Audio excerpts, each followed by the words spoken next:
Sean spoke to a group of seniors yesterday and today, and then we'll be doing a bigger presentation to the community this evening. And in between, we are feeding him as much as humanly possible. The goal, at least my goal, is he, when he gains some pounds before we go back to the East Coast. Sean Kalungier was diagnosed with early onset Alzheimer's, and so he is bringing a unique user perspective. Wendy, of course, is with him, and he's got a presentation, but it's also a Q&A, a little bit different than perhaps. We have a sign-up sheet for us at USI. If you just wouldn't mind printing your name and what year you're in your residency. And Reagan, can I ask you to bring this back? I gotta go back to USI. So thank you very much for hosting us. Thank you, Sean. You're welcome. Happy to be here. Coming here, and I am looking forward to the evening presentation. Well, I'd like to see you at one of them. All right. All right. Guy invites me out here and then bails on everything that I do. Thank you all for being here. Do me a favor before I start. Just let you guys are residents in family care, family practice. Great. Okay, so that I can speak to a certain level of what needs to be spoken to. That's my brain on amyloid plaque. The first PET scan I got that got me diagnosed. I don't know how to read it, so I don't know if that picture actually shows anything or not, but that's what I have, and so that's what I get to do. I'm going to start by talking about some of these words up here. I don't read slides, I just keep them there to kind of point myself in a direction when I'm talking. These are the things that were said to me while I was experiencing health issues after a TIA back in 2018. It took me 6 years to get in to see a neurologist because I was hearing, "You seem fine to me.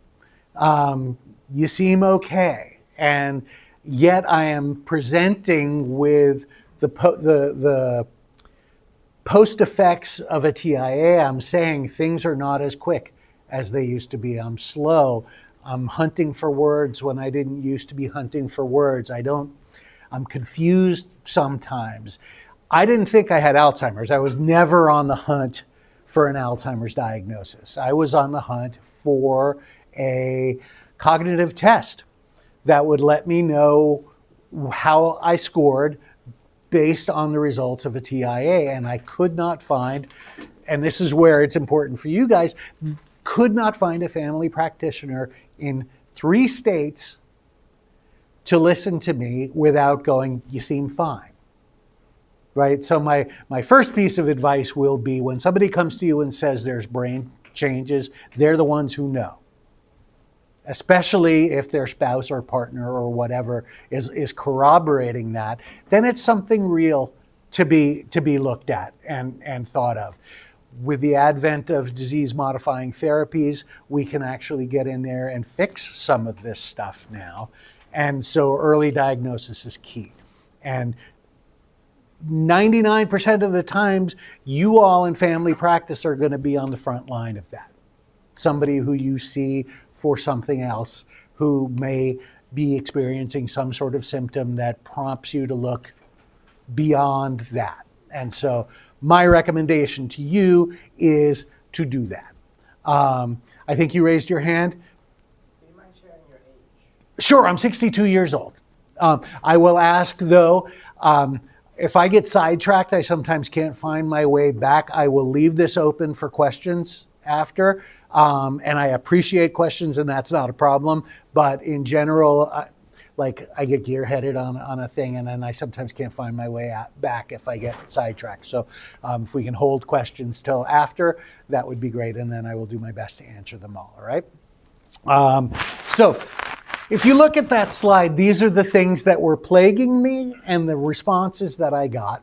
I also had a myriad underlying illnesses that needed to be addressed, right? My blood sugar was super high. I had sleep apnea. I was ridiculously overweight.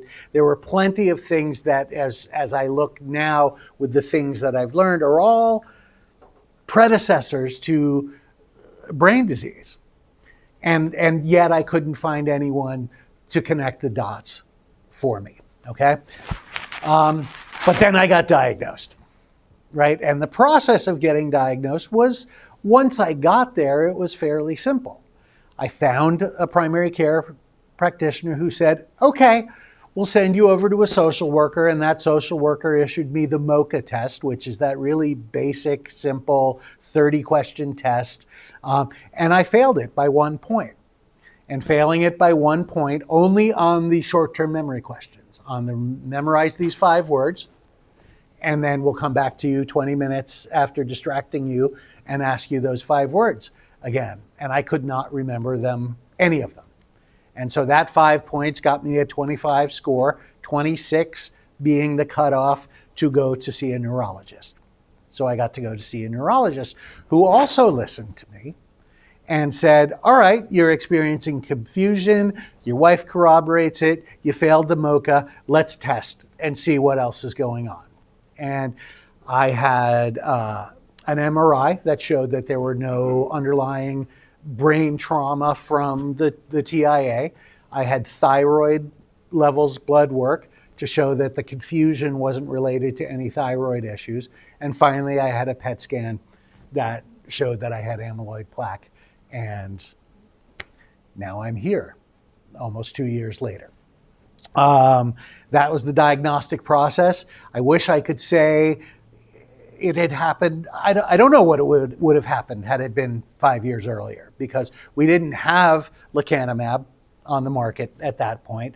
But I've always been hip to clinical trials and research and study, and I probably would have got myself involved in a lecanemab or Kisunla clinical trial right away had I known that I had that. And so the benefits to early diagnosis are not only the disease-modifying drugs, but the tons of research that's being done right now on brain health, on healthy living, on better eating, on exercise, on brain games, on all of these things that one could do to slow down the onset or even reverse some of the damage that's caused by the disease. So you do want to be on the forefront of getting these people diagnosed. And it's a terrible diagnosis to offer someone.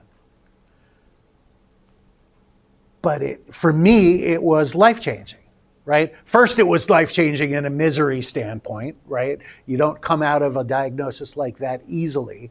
But then it gave me something to do with all of this, and it gave me an answer.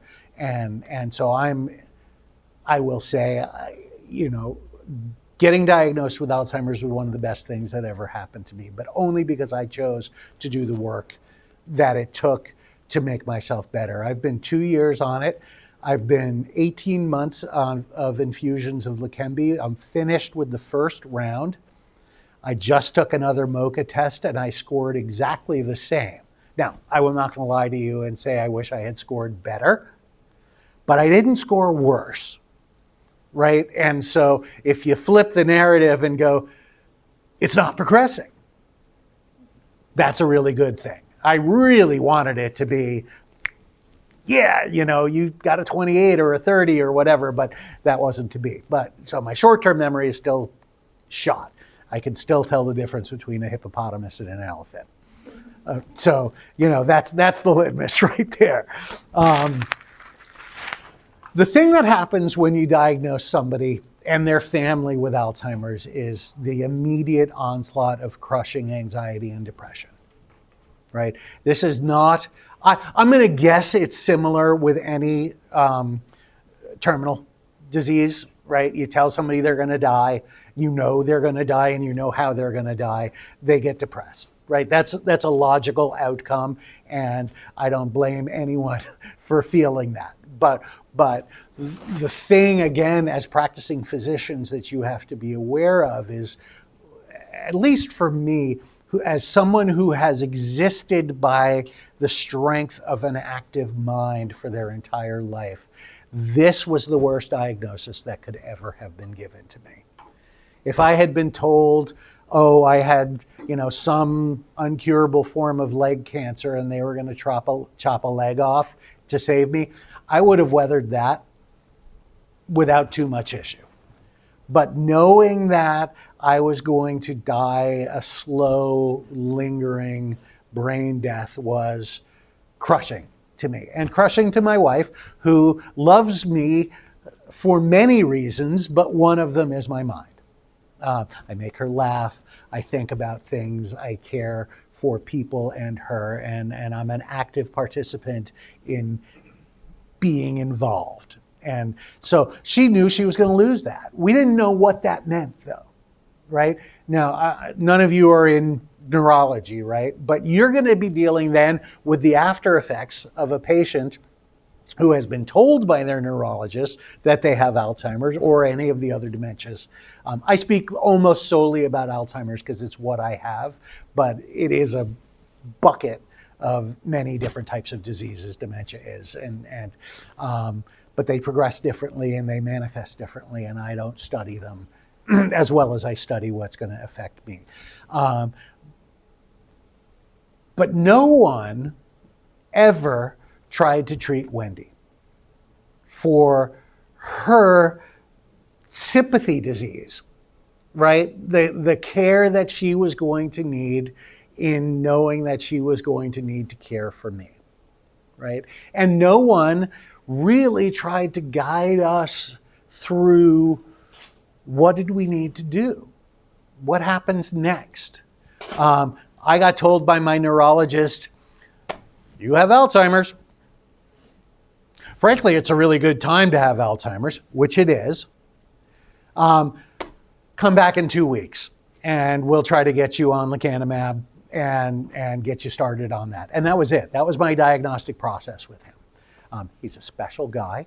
And some neurologists are way better at that, but one looks for empathy from one's doctor. One needs that. And this disease particularly, and any terminal diagnosis, but Alzheimer's in particular, needs an empathetic response, right? You gotta summon up, if you will, what brought you into this business in the first place, right? Which was the desire to care for people.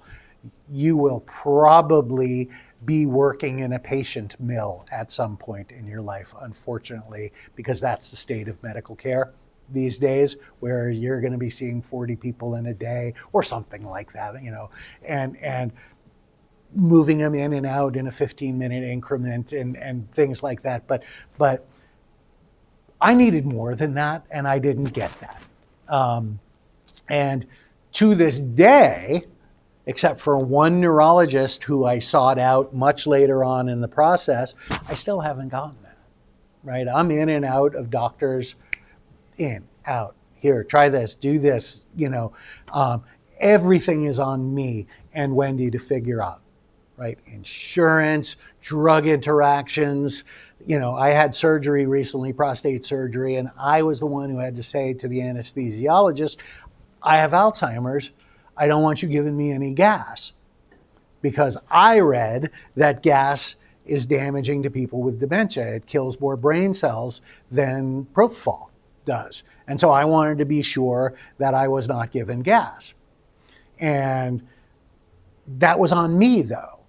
There was no linkage of records for him, and I don't know that he would have seen that or known to think that. So the status of our healthcare system forces us into a self-advocacy role that we are not cut out to do, right? And as primary care practitioners, sorry kids, that's your job, right? They're specialists for all the diseases. I count on my primary to be that bucket for me of management of all of those forms of care that I need to have, and to understand the interactions and what I need and who goes to who and who might be an empathetic doctor for me. That's a big role. It's a huge role, but until I hear otherwise, that's the role I believe a good family practice primary care doctor is going to should hold with people. So then I started getting infusions. There's me, not at my first one, but at one of my infusions. And that was every 2 weeks. I would go into an infusion center in the hospital for 18 months, starting at 6 hours per time, down to 3.5 at the end when they decided I didn't need to be monitored for 4 hours post-infusion. And basically you go in, they weigh you, they create your drug bag, and then it's an hour of infusion and 20 minutes of watch over afterwards. And that was great. I did it without question, without care, without complaint. There were a couple of times that I jiggled the schedule because I wanted to go away on vacation or to do something, and I couldn't make my Monday. And I learned that you could push it by a couple of days forward, but you couldn't push it backwards. Right? I couldn't take an infusion in 13 days. I could do one in 15.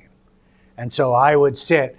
My son got married in Italy, and we wanted to go there, and I had an infusion scheduled right in the middle of their wedding plan. And so I spent, 3 months bumping infusions out by 2 days at a time to completely alter the schedule so that I could take an infusion, get on a plane, come back and take an infusion and be gone for 2 weeks. That was fine. I don't mind doing that, but I also have the capacity to do that. Right? I'm presuming I could have asked someone for help.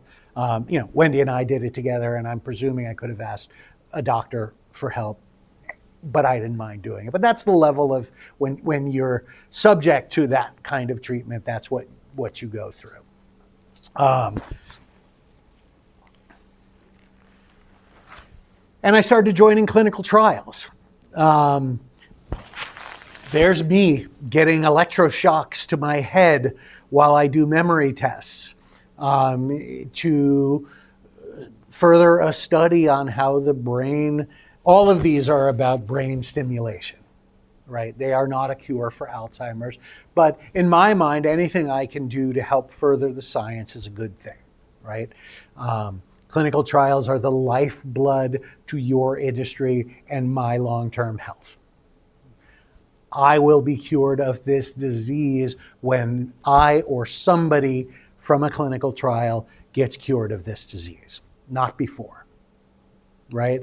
And if I don't participate, I'm not part of the solution. And I have decided long ago that I was going to be part of the solution for this, not a passive observer into this process. And so that meant for 5 weeks I drove from my house in Massachusetts into Boston, and I let them hook this stuff up to my head and shock me while I did memory tests, and failed memory tests brutally, I will add, so that they could determine what receptors in the brain were handling this sort of memory. It's not a cure, but it's more knowledge, and I was happy to be part of it. This thing here, this was the first clinical trial I did. It's a sensory therapy. The round thing is colored lights that flicker in time to music that I plug in through my iPhone or any device. And I could listen to any music that I wanted to while the lights flickered in time. And I would sit in a dark room and do this every morning for 45 minutes to an hour. And that was a clinical trial being done out of Northeastern University to, again, study the effects of music, light, and stimulation on the brain as it pertains to memory. I went into the office twice, 8 weeks apart, for 8 hours of testing and MRIs. I went into an MRI tube and did facial recognition and listened to music. I mean, I was in there for an hour and a half while they did stuff to me, and it was very cool. And they gave me that light kit when it was over because I said I really felt like that routine was tremendously beneficial to me. Could I quantify anything? Not for a second, but that it was a motivating factor for me when I was still in the point that I was dealing with this crippling anxiety and depression because I had this disease. I hadn't found my way out of the hole yet, right? But I was already proactive, but I was living in this, sleeping 2 hours and then realizing that I was going to die. And, you don't come out of that kind of stuff easily. I also read about a study out of MIT and Harvard on the effects of 40 hertz spectrum on brain and how that could actually regenerate damaged neurons, both sound and light. And so I found this Beacon 40 light that flickers 40 times a second. And I have it in my living room, and we turn it on almost every night. It's a passive thing. It just goes in the corner and flickers. And they say it rebuilds things. It's positive stimulation. There's also a sound that you can listen to and they have it on YouTube. And I tell you, if you go to YouTube and look for MIT 40 hertz sound and put that thing on in headphones, you will feel your brain work. It's weird. It's like this little electroshock. It doesn't have to be loud. It doesn't have to be invasive, but you throw it on in headphones and you're like, oh, something just tweaked. It's really odd. I don't know. The studies out of MIT are very positive as this having actual effects. That little thing is lion's mane mushrooms. And I was told that lion's mane particularly had regenerative effects. And I didn't find anything that said it was bad. So one of my credos on this is, if it says it's going to help and I can't find anything bad, I'm going to give it a try, because I don't want to just sit around and do nothing, right? So I've been taking these lion's mane extracts for close to a year now.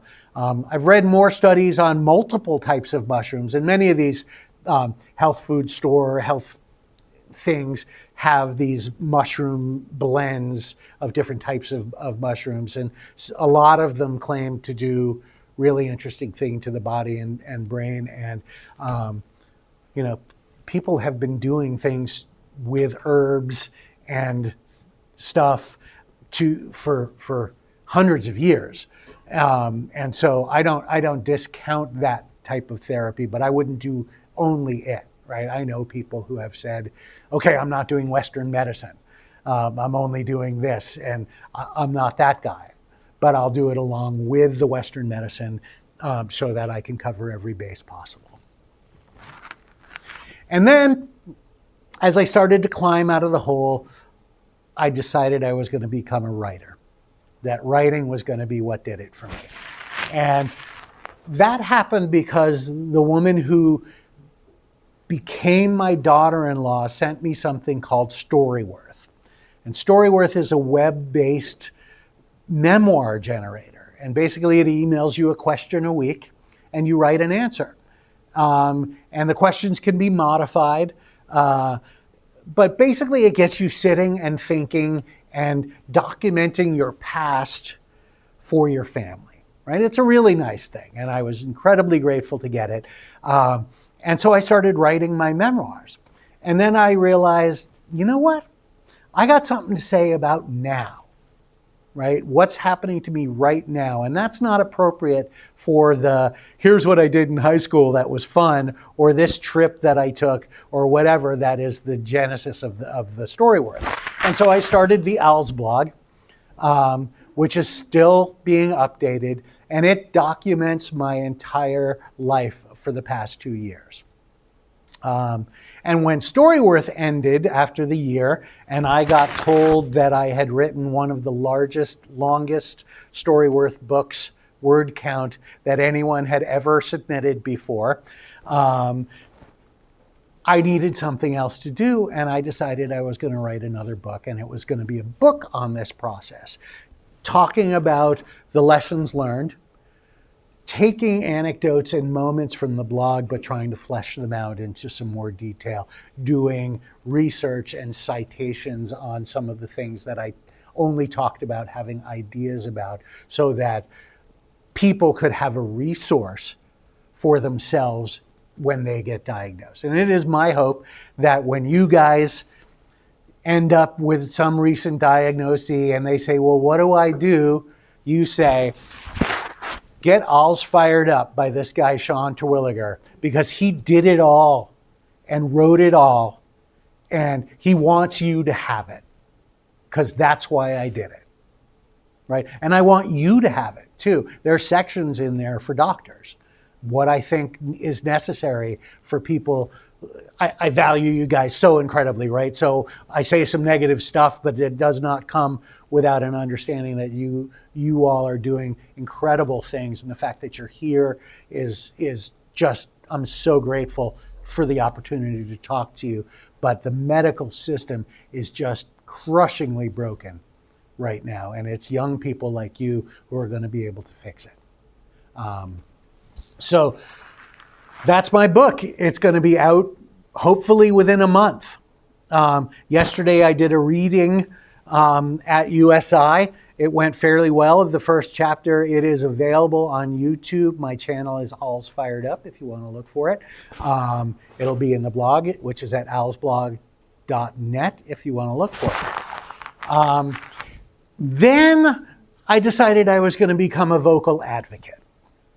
And there's a little pathway to getting to that, but at the end of the day, I do a lot of work with the Alzheimer's Association on advancing clinical research, on getting bills passed in the House, making sure my House and Senate people understand the necessity of funding research dollars, of training dollars, all of that stuff, of getting the new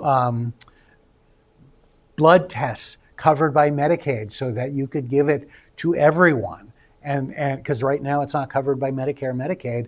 Private insurances cover it sometimes, but getting that out there and getting it, we want it to be part of the standard battery of blood work that you give, maybe over, people over 40, but certainly anyone who is saying, I just feel not all there. Give them the blood test. It's there. It wasn't there when I was going through this, but had it been, maybe I would have gotten diagnosed sooner, right? It's not a catch-all, but it is something that could say, this is enough to get that person a PET scan or a spinal tap or one of the more detailed investigations into this, which they could then get them on a path towards healing. And then I started talking constantly. If you ask my wife, I never shut up about it, right? It is that important to me. I want everyone to know that this diagnosis is not the end of your life. I thought it was. When I first got diagnosed, when I was battling with my insurance company over whether they were going to pay for lecanemab or not, I thought that every day they delayed me from getting my first infusion, I was one day closer to being catatonic in a nursing home. I know now that that's not the truth. But that's what I felt, and I didn't have anyone to tell me any different, right? But for me, getting out and telling people that is really important. I take phone calls from people now. My husband just got diagnosed. I found your blog. Can you talk to him? Can you talk to me and tell us what we should do? I am not a professional, but I've been through it. I have lived through it, and I'm a valid voice that always says, I am not a professional. None of my advice is sanctioned, but it's all only stuff that's worked for me, right? And so I recommend it, but I recommend it in conjunction with you talking to medical personnel, because I don't have the skill set, the qualifications to be anything other than somebody's mentor in this process. And people like me, we needed mentors. I needed a mentor. I need someone to guide me through this process. Somebody, and I recognize I'm a rarity, right? I am as out there about this as anyone that I know. And I know a bunch of people within the association, the Alzheimer's Association, who are also advocates. And I still don't think I've run into anyone quite as nut job about it as I am. But that's the choice I made when I made the choice to live this disease. And I tell this story sometimes. I had a student, I was a high school teacher, for years. And I had a student who was one of my favorite kids. He got diagnosed with non-Hodgkin's lymphoma. And he had to go home for a couple of months during his junior year of high school. And then he came back and he actually lived with us. We were in a boarding school and he lived with us in our dorm so that he didn't have to just get completely immersed in dormitory life. And I remember saying to him one day, Eric, whatever you do, don't let yourself become cancer boy. And a few months back, I realized, well, what a hypocrite am I, because I'm Alzheimer's guy, like through and through. But the truth of the matter is what I meant for him was don't let yourself be coddled because you have cancer.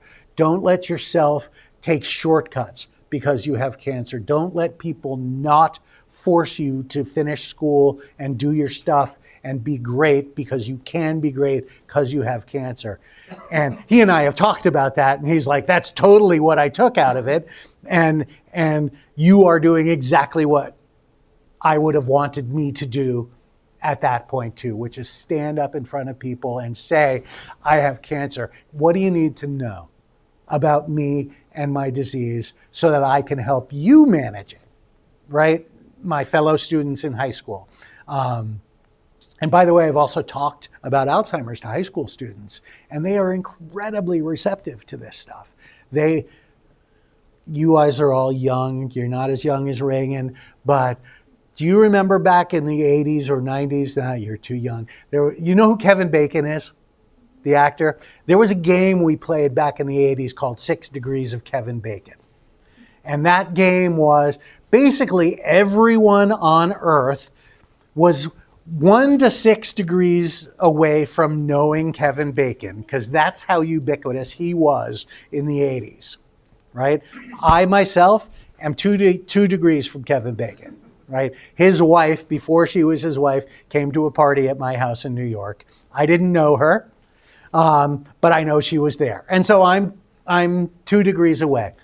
My belief is that everyone is 2 degrees or less away from some form of dementia. Okay, that means they or their parents or their friend's parents or their girlfriend or boyfriend's parents or grandparents are going to have it, and they will encounter that person at some point in their life, and they need to know what it means, right? They need help. And I had people at the high school come up to me afterwards, kids crying, my grandmother had it. I never knew how to address her or how to be with her because no one had thought to educate this poor kid on the proper way to deal with a person with dementia. They instead only had scary, terrifying, I don't know who you are, grandma, right? And that's not okay, right? It's okay to be scary, terrifying, I don't know who you are, grandma, but it is not okay for a kid not to know what that means, right? And I don't necessarily think that's your purview, but it is a purview of saying to a family who is dealing with someone with dementia, have you talked to your kids about it? Do they know how to handle this, what it means, what it looks like, what the prognosis is going to be, and how can we help them to understand and learn more about this. The stigma of Alzheimer's is such that people don't talk about it. And that's one of the reasons why I'm out here, because, hi, my name is Sean, I have Alzheimer's. You can't scare me, right? I've been scared, and I am no longer scared, because I have decided to address this thing full on in the face. And there are others like me. We're getting diagnosed younger. We have medications to help us. And we are no longer the sad, crumbly old people that you see when you think of Alzheimer's. I thought at one point, like, does the post office have an Alzheimer's stamp, right? That I could spend my 28 or 48 or 99 cents or whatever a stamp costs these days and, give some money to the Alzheimer's Association or one of the other things. And they don't, but they did. And that stamp was a picture of an old lady, cheeks sunken in, looking winsomely off into the distance, and I went, I would never put that on a letter. That is not me.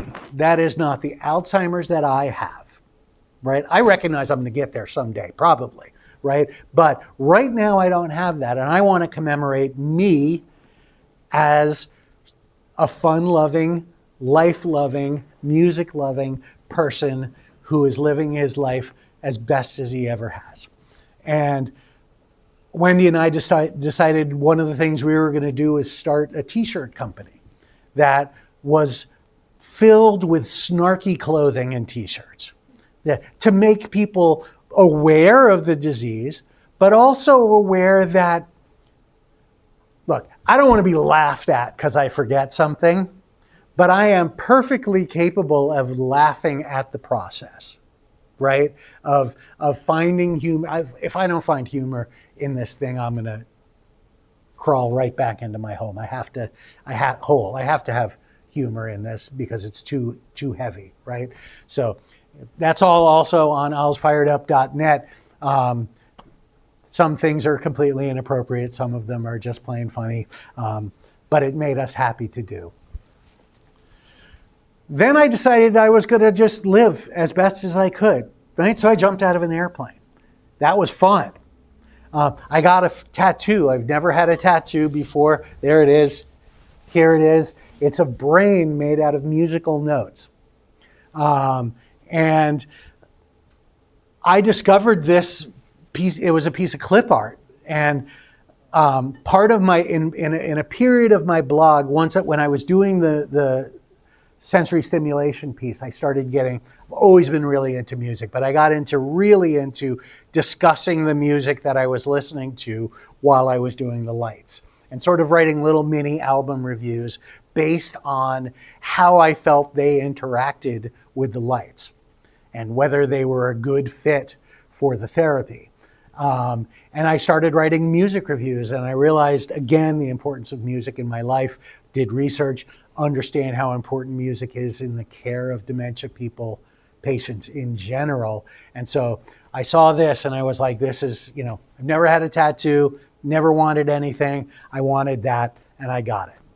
But point of all of that is, yeah, we're on borrowed time to some extent, but our time for living is not over.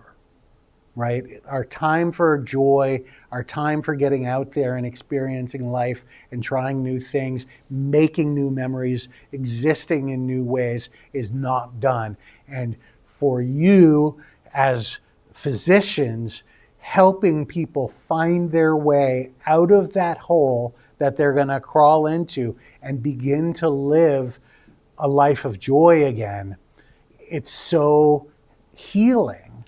Right? The depressed people stay depressed. The depressed people don't get better.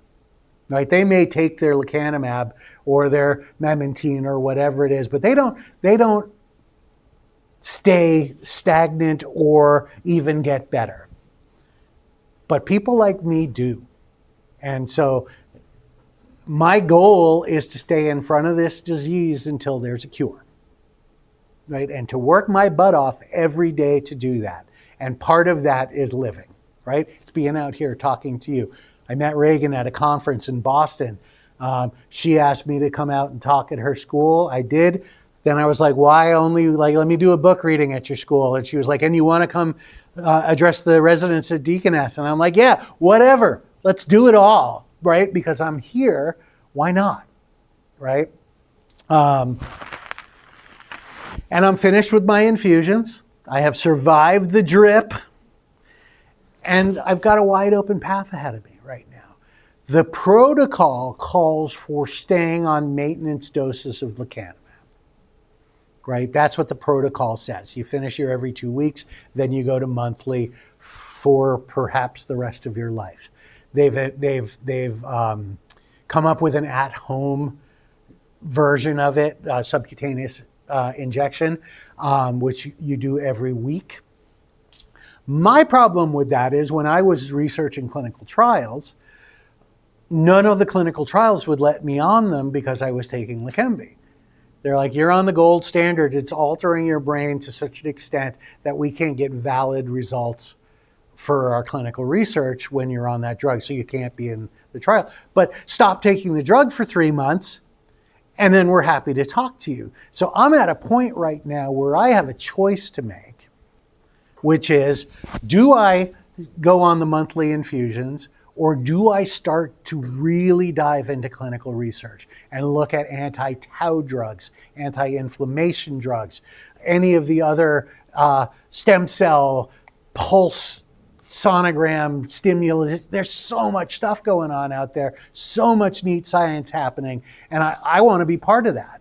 I don't know that I want to just spend the rest of my, once a month for the rest of my life, taking a drug that is only going to slow down the progression of the disease. So my thought had always been, okay, when I'm done with the 18 months, I'll get a PET scan. It's going to show me how much plaque is left in my brain to know how well the drug has done for me, and I'll be able to make an informed choice on whether I want to continue on with it, because plaque takes decades to build up. So if I'm, for all practical purposes, amyloid neutral or negative, I got time to play without focusing on plaque. I can focus on some of the other stuff. Problem is I can't get a PET scan. No one will give me one. People will give it to me, but no one will pay for it, right? And to me, that should be a baseline, right? You finish a phase of treatment, you should be tested. Eisai, the drug company, should want it. My neurologist should want it. My insurance company should want it. My primary care doctor should want it. Everybody should want to know what the last year and a half of my life and untold thousands of dollars worth of medication put into my body have done, and yet nobody wants to know. And I'm baffled by that. Absolutely baffled. So I'm going to have to make this decision based on my gut. And my gut says I'm not going on Leqembi. I'm going to try something else. And I'm already enrolled in a clinical trial that's looking at brain inflammation. They were going to let me on with Leqembi because they actually wanted to see the results of how somebody taking Leqembi and their drug worked, which is great. Because Leqembi is the gold standard, right? Everyone's going to be on Leqembi or Kisunla at some point. Again, none of you are old enough to remember AIDS in the 90s, right? But there was a big hunt for the cure for AIDS. Well, there was no the cure for AIDS. There was a combination of therapies that helped solve it. My belief is there is going to be no the cure for Alzheimer's. There is going to be a combination of drugs and therapies and activities that help address this issue. Right? So the folks who are doing this clinical trial on inflammation have the right mindset, right? All of our patients are going to be on one of these disease-modifying infusions. So we need a drug that works within those parameters to address some of the other stuff that's going on. So that's great. Some of the other drugs aren't quite there yet, and they work in such similar areas that it wouldn't be beneficial. But I'm going to keep playing, and I do not believe I'm going to go back on the monthly infusions. I'm going to devote myself for a few years to clinical research and see what comes out of it. And that's always a risk, because in clinical trials you may not get the drug. So I have two neurologists. I call them my bad neurologist and my good neurologist. My bad neurologist, the guy who diagnosed me, is a brilliant diagnostician. I'm grateful to him, but he's not a good long-term care person. He's not interested in anything other than the status quo for treatment. And because I'm not, I had to find a new neurologist who I could sit and have these conversations with. And he said, that's what I think you should do too. Right? Go off it, try stuff, and as soon as you start feeling like you might not be at what your best game is, go back on it. Start it over again. It's still going to be here. It may be better. There may be a new NMAB or whatever they're called, disease-modifying drug that does better than Leqembi, or you can go on Kisunla and try that one instead and see how that works. Plenty of options, right? But don't waste what time you have left just trying to slow something down when you can be involved if you're interested in hunting for the cure, which I am. So I've said a lot of this stuff. This is my slide for you guys, right? These are the things that I would ask you to think about, things that I would think about talking. And I just did this on my laptop the other day, and I was like, some words that I could throw into a word cloud that I think are important for you as attending primary care doctors to tell someone when you've diagnosed them with Alzheimer's, and for any neurologist to do, but also for you. And so I can leave that up there for a minute, but for the most part, this is just be compassionate and empathetic. Talk to them about their options. Maybe know what some of their options are. Who's a good finance person in your area who deals not only with elder care, but elder care with dementia, right? And if you don't know that, cultivate that, right? I didn't have bandwidth. You may think I have bandwidth right now. I didn't have bandwidth back when I was diagnosed to do this research for myself. You know, I was a tattered mess, right? And if I did a Google search and it showed me more than 3 things, or I got a rejection from one phone call, that was it. I was done for the day. I didn't have any more space in my brain to deal with this. But if somebody had given me, call this person, go to this office, talk to this therapist, that I would have done.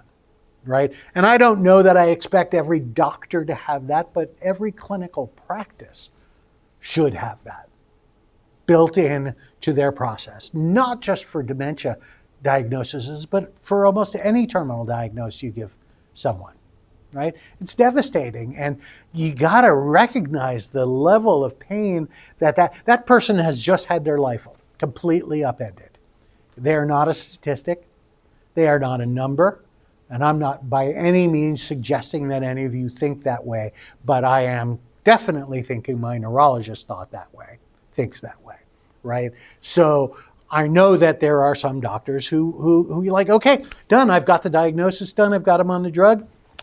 My work here is done. I will see them every 3 weeks, and or whatever it is, and we will move on. Okay, I am over time. So questions, please.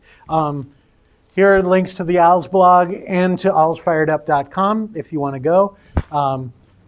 That's another brain with music because it means something to me.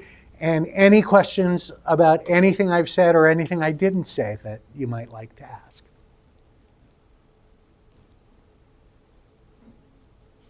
Yes?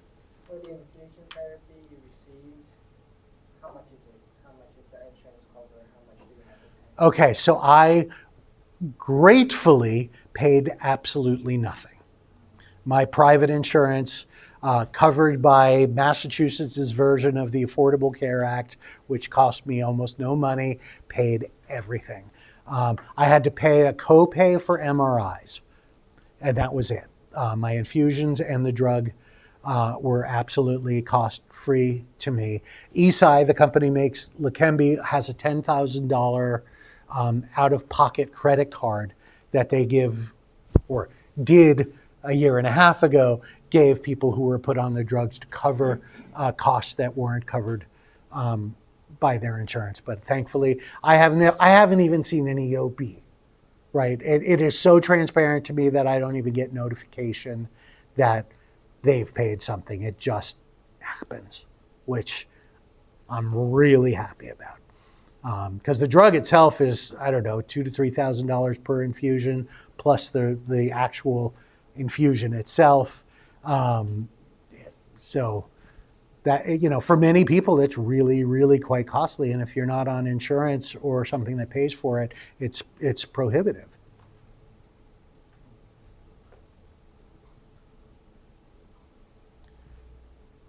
Anything else?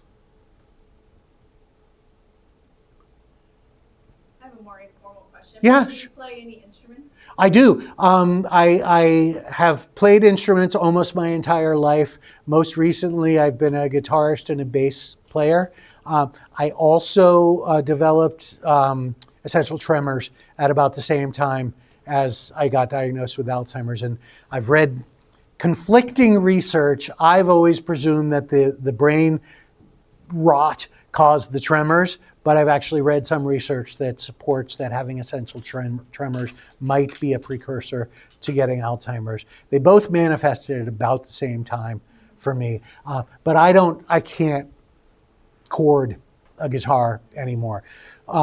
Recently, we were driving down the road, my wife and I, and we found a drum set, a full drum set on the side of the road. And Wendy said to me, you want to pick up that drum set? And I was like, yeah, I want to pick up that drum set. So I have a drum set now. And I will never be a drummer, but what I do is I try to use it to train my body to do 4 different things in 4 different beats at the same time. And I use it. What's that? Very poorly. Very poorly. I've played music my entire life. I have never been a drummer.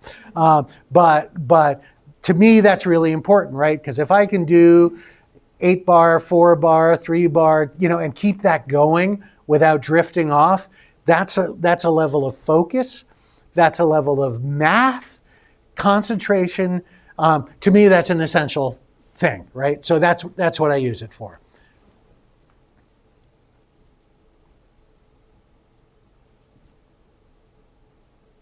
All right. Well, thank you all for coming. I hope this has been some benefit and interest to you. I appreciate you all being here. Thank you so much. You're very welcome.